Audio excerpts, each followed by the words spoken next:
We all assume Real Madrid is a finely tuned machine, a monolith of ambition where only trophies dictate success.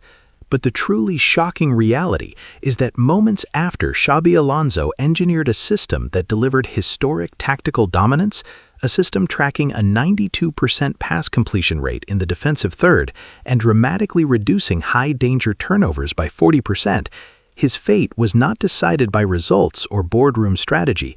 It was decided by a silent, treacherous vote in the locker room, a division so deep it fundamentally proves the institution is currently being held hostage by its own stars.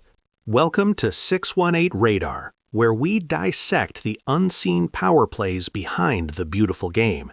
And today, we are putting the magnifying glass directly onto that dressing room civil war, exposing the list of 5 who fought for structure and progress versus the 3 who prioritized their own untouchable anarchic status. The split over Alonso's potential continuation reveals everything rotten beneath the surface of this supposedly world-beating squad. On one side, we find the reformers: Kylian Mbappe, Aurelien Tchouameni, Arda Güler, Dani Ceballos, and Marco Asensio.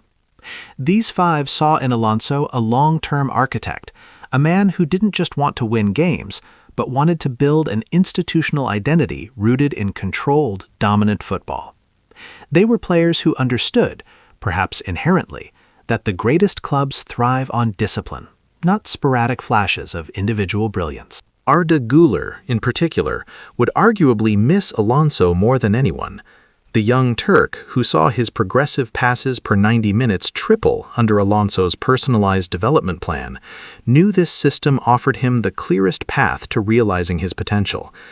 As one of our sources, a veteran Spanish analyst we'll call El Profesor, commented, the reformers wanted maturity. They were tired of the club operating like a talented but chaotic youth team, where the rules only applied to the reserves. They embraced the structured rigidity that Alonso demanded, recognizing that accountability is the bedrock of sustained excellence. Tchouameni, under Alonso's stewardship, had finally settled into his role, achieving an average ball recovery rate increase of 12% in central areas, metrics that screamed of systematic efficiency. But then, look at the other side, the faction demanding termination: Vinicius Jr., Jude Bellingham, and Fede Valverde. This group, let's call them the privileged, demanded freedom. They required the chaos to flourish, the constant transition breaks, the lack of defined defensive responsibility that allowed their individual explosiveness to shine unimpeded. Why would Bellingham, who thrives on vertical bursts and spontaneous third-man runs, oppose a manager? Because Alonso's system, beautiful as it was, demanded patience, slowing the overall attacking tempo by an estimated 2 full seconds per possession to ensure control.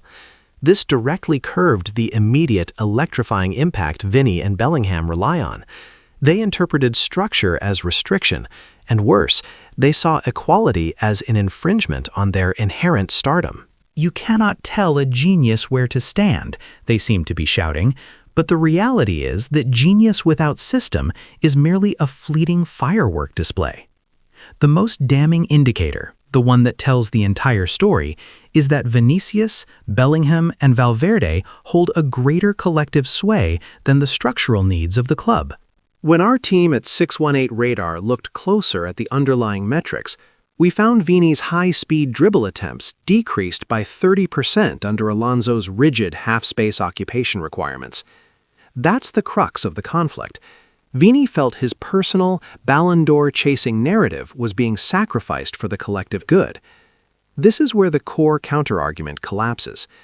Many fans, and indeed certain commentators, will argue, but Vinicius and Bellingham deliver the goals. You cannot suppress that kind of talent for the sake of tactical orthodoxy. And while that is true in isolation, that view completely misses the larger, catastrophic point. Allowing stars to veto managers based on their personal freedom means the club has functionally abandoned its project. The project is no longer about winning titles through a sustainable footballing philosophy. The project is now simply catering to the whims of its most marketable assets.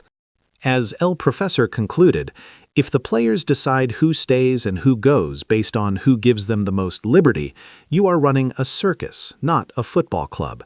And the clowns, in this instance, are the very directors who allow this decay.